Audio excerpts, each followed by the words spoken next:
What a sick intro. Somebody better tweet at me what that song is. I actually asked on Twitter today because I need new songs for my workouts when I'm at the gym, and why do I even do this? I should just go through all the GSL songs. This song is awesome. I need that. Yeah. Well, but we have our second game, and to the bottom left of Daybreak, we have our Zerg player in the red, starting for the Slayers team. It is Slayers, Coca. A little bit pressure here, as you can see. A little bit nervous. And he's up against the champion. Starting to the top right in blue, we have him playing for Incredible Miracle, LGIMs. LGIM, Seed. He's pretty good. Yeah, he is. Also I've heard. It's just, it's hard to believe this is real. You know what I think is pretty cool about Seed? Seed is actually one of those guys who will always volunteer to be interviewed, for example, who will give you statements, who will just talk to you. This might sound a little bit silly, but this is really something that we struggle with when we talk to Koreans, because most of them, they don't really want to talk English, and in an interview it's always better if you have a player that really wants to talk to you instead of giving like monosyllable answers.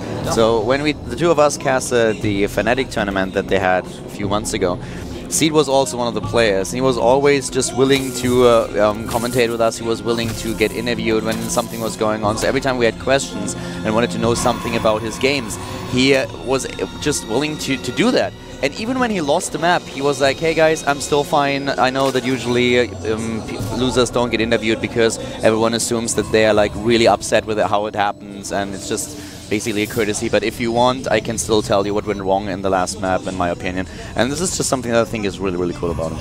Yeah, it definitely is. He's a really friendly guy. He doesn't seem to really get down about losses, which is a great mentality to have, especially going into a finals, for example, like we saw him do. And going into a best of 3 like this, I mean, with how he opened last game was very unique. Now he's just going back into straight up standard play. And, you know, just moments ago, well, before you talked about that with Seed, I said, it's hard to believe this is real. I just said this like, very briefly, and probably like out of context, everyone's like, what is he talking about? I thought we were talking about the game. No, what I'm saying is, it's like hard to believe that StarCraft 2 has come so far. I just watched Seed in the booth there with like, his LGIM shirt on. He looks, I mean, he looks so professional. I was just looking at him specifically, not to say that Coca doesn't. Then the map intro started. The map intro is amazing. We are here at WCS, a worldwide tournament. I'm just so happy, Calder. Seed, a player who's played in the Team League back when StarCraft 2 was very new. A lot of people were like, you know, he's never been able to qualify. He's really good. Maybe we'll see him, but maybe he'll never qualify. And now he's here. He's like the finalist from last season. We were here casting WCS. He's the champion. Yeah. He's pretty... He's come a long way. He really has, and StarCraft 2 has as well, and I'm just happy. Coca, really good player as well, doing extremely well in the Team League. Having a shot at the individual here. He's not going to be able to stop this probe and see in the hatch, though. Barely not. Yeah, it was close, but the probe is going to die. The Queen, of course. The old hag is already over here, just waiting for the probe. Like, come here. How horrible would it be to be a queen when you, like, spawn old? A girl's nightmare. That queen was never in her 20s. Why does the queen have spikes on the back of her tail? Because he can. I don't know. That has never been utilized for an attack. It's defense. What if a probe tried to sneak by the queen while it's doing an inject? The queen should be able to smack it with its tail while it's doing the inject. There are so many things that should happen in StarCraft 2. I always talk about how I finally want to see this upgrade for Colossi where they can headbutt a Viking. Think about it. Just think about a Viking pilot. He's flying there. It's like, awesome. I can kill a Colossi. And suddenly the Colossi is like, boom, in your face. Like, literally. That's too much, man. I don't know. I can't imagine this. I couldn't imagine Ultralisk Charge either, but I've seen that. Oh, you just wait. Blizzard will hear about it, and they will think, there's this guy, and he had this awesome idea. Let's go for the headbutt upgrade. By the way, this is a really fast Warp Prism coming out here for Seed. And this is, yeah, he sees the Robo. Actually, yeah, now he's going to see it. He sees the Robo, but he doesn't know it's coming out. He will assume that there's going to be an Immortal build. Yeah, he may actually regret Chrono boosting, no, he's going to kill it just in time right before. Now he's going to be able to add the gates. He's going to do a sentry drop. This is kind of an older build, but another aggressive build. I love how Seed just does not hesitate to do these builds. He's just like, no, I'm just going to try to kill him, yeah. I really like this as well. The thing is that now the first thing that happened as soon as he spotted this was building a Roach Warren. It obviously also coincided a little bit with the time where you usually build your Roach Warren. But the sentries on the map, they are a little bit endangered here, and this might actually help him to spot this Warp Prism.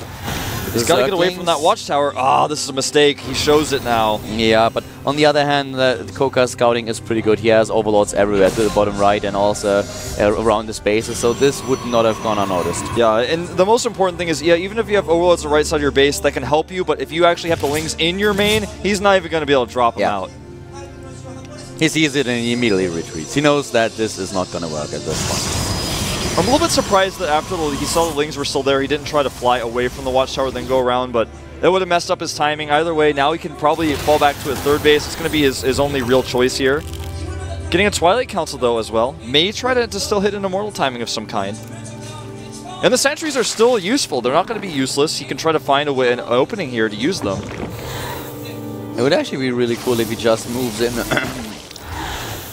Just think about if he drops those sentries and moves with the Warp Prism, tries to draw the units out, and then moves in with the sentries, flies back with the Warp Prism to pick them up as soon as they're in danger. That would actually be pretty cool. Yeah, he's using them right now to pick off creep tumors. Just was able to get one, but I like that. I mean, he's making sure they're used for something. He's keeping Koka on his toes. Koka's got to be very careful. One wrong move and those sentries can just do so much. The first Immortal is ready, and the second one as well. This is a bit of a style that we've seen when the Immortal strategy was first played. Some of the players just decided to get the War Prism first and then harass with the sentries, while they were building this huge army that centered around the idea of using Immortals against the early Roach composition of the Zerg player. So Seed at this point just using a strategy that's a little bit older, as you already pointed out, but not only relying on the War Prism, also having the Immortals in just in the back.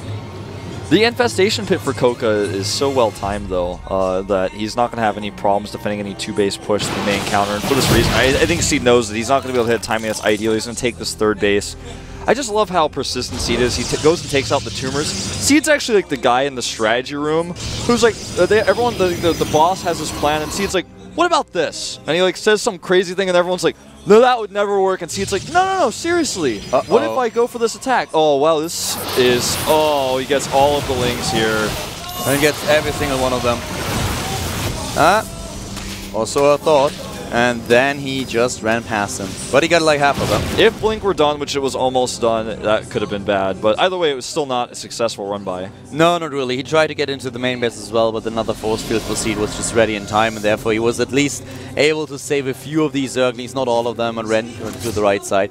The thing is that Zerglings just won't do the trick in over the course of the game, because we already have the second robotics building, we have the robotics bay being prepared, and Colossi are decent against Zergling, I'd say.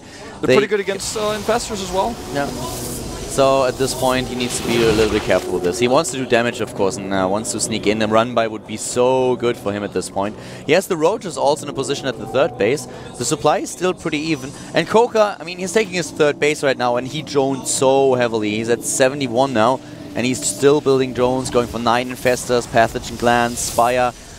Both of them just with a little bit of a more defensive Zerg versus Protoss than we're used to. Yeah, that's very true. That's a good point. And Koka is just preparing these run-bys because he knows that he needs time for that fourth base to finish. He's a little bit vulnerable while he's teching and getting that up. Spire is on the way, and I think we're going to see Hive Tech as soon as he has the resources for it as well, now that he's already got the Infestors out. I mean, the Spire is going to be useful for Corruptors to kill the Colossi, which, by the way, Seed is going double Robo Colossi right now. He's really getting that count up there with his third base. Seed just does not hesitate to do anything big. Like, Seed is just like, no, I think we need 8 big screen TVs, and his wife is like, well, I'm not sure, and he's like, no, trust me. Oh, here we go. This is not actually good for Seed at all. A lot of his army a little bit out of position. And here come the Colossi, though. Extended Thermal Lance, of course, not ready. But at least those Immortals had a tough time and were already gone. Now he's trying to aim for the third, but Seed is ready. Just trying to occupy him. As long as he has the fourth bases and well, look at those Infestors just gathering energy. And, well, all the drones that he built earlier, 83. It's just a little bit too much. The gateway count is getting crazy for Seed, but at this point in time, Koka is playing a pretty cool game, is ahead in supply in general, and has every tech that he needs. By the way, Seed did not get range at all, and he still hasn't started it. So he's got a lot of Colossi, but this is a big oversight. We've seen a lot of... Colossus range seems to be the upgrade to Forget, and he just now started it, but that's something that could have allowed him a lot more power with this type of build, how many Colossi he's committed to. The upgrade count just highlighted by Legend, of course, in favor a tiny little bit for Seed, but at the production tab, as you can see, a lot of upgrades being researched now at the same time. Already +1 for the air units. And with 88 harvesters, let's have a look at the RB supply. 112 against 93, and Koka is now just starting at Spore and Spine Crawlers, getting rid of a few of his harvesters and just using the excess minerals to set up his defenses. His Hive, I feel, is a little bit late, but he is gonna, with this timing, he's gonna have +1 done before he starts the Greater Spire. And here's Seed's Stargate. He's already attacking towards that mothership. He's at the Colossus phase right now, and like you said from the beginning here, both these players are playing very passively in this game. Neither one really trying to attack or be aggressive. The possibility is always there with Koka. He's ready to attack, he's ready to hit that backstab, but he's not actually doing it, and Seed is not moving out, giving him that chance. This Warp Prism is going to be shut down. There's even a Spore Crawler finishing here. The Spines are done. There's not anything he can do. The Queen spotted it already and is moving in, so he is aware that there is a Warp Prism. There's the Warp in, though. Pretty decent position here for Seed's Warp Prism. He can't really be attacked here. There's no high ground vision. And now the Zealots walk in, but of course there are Spine Crawlers ready. At the same time, Seed is moving into the 4th base. A lot of Infestors. No Corruptors to set. He's building a few second Spires on the way. Yeah, and the Corruptors come in here. He's got so many Colossi, though, with his double Colossus build. He can fungal all he wants, but where's the ground army? This is a pretty sick timing. Of course, there are a few Corruptors, but they're just not enough, and he takes them down. And now what are you going to do? Koka is 60 supply ahead of his opponent, but this 4th base is really endangered. Seed now moving back, though. Then the 3rd base was attacked by this run-by that we saw earlier. That was just hidden at the bottom right and takes everything down. Now heading straight for the 4th. He and can't Seed defend finds himself out of luck because he will be here too late. He will not be able to get back in time. Now he's really desperate because he's denied mining with his Warp Prism at the top left with some Stalkers there. But he missed his timing. The way he wanted to hit it was good, but he didn't have any answer for the units that went to his 3rd. Yeah. And that was where, when I said, where's the ground army? The answer was at my 3rd base, killing everything. And that was actually like really scary now. Suddenly, without the units ready, Koka does what he does best. He moved in with a run-by. That's exactly what we mentioned earlier. He wants to make those happen, but Koka had no chance because Seed was just always in position to defend against it. But as soon as the Protoss player moves in, tries to attack the 4th base, he just used those units in order to take down the 3rd, took down the 4th as well. The warp in was great for Seed, but at the same time, with all the Spine Crawlers that were already there, Koka was ready. He is going to actually reposition his Spines smartly to help deal with the harassment he's been facing at the top left. And they will be enough to defend this. He's going to lose the Spore potentially, though, and still the Stalker is being annoying. Yeah, the Warp Prism is now dying, and that's one Corrupt that has been sent over is enough to take down the unit. But the Stalker is really, that Stalker is a pain. 5 kills, and there's very few drones left here because he's killed so much with his other Stalkers he made earlier. Drone count is still at 73, though. He's got a decent amount. Seed is double expanding here. He still has the army to defend this. So even though he lost 2 expansions at once, he's still in an okay position because of that harassment and because Koka did not have any Broodlords out. If he had the Broodlords now and he was pushing across the map with the Broodlords while he was trying to remake those bases, that would be horrible. But in this case, no, that's not what's going on. And the Mothership is almost out for Seed, as well as his Templar Archives is finishing up. Really nicely timed tech.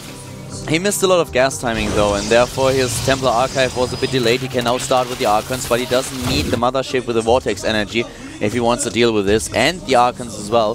The Broodlords are now morphing, and it's also about the bank that he has. That's actually pretty cool, running in again with his units and forcing a cancel at the 4th base. And now another attack. This is actually really well done. He needs to free up some supply anyways if he wants additional Broodlords, and this is exactly what he does. Now he can get more Broodlords in the picture, and he really made this work. Oh, a nice warp in to block, and the Mothership comes down to help out as well. But you're right. 7 Broodlords on the way, 5 Corruptors more. Remaxing here is Coca. Seed still has a strong RB defense. His Nexus in the middle, but the Nexus on the right wasn't even cancelled. He lost it.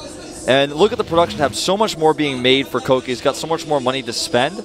But Seed, with that Mothership, can turn things around in just a Vortex. This is really scary now. Double Spire at the natural, just pointed out with the double upgrades.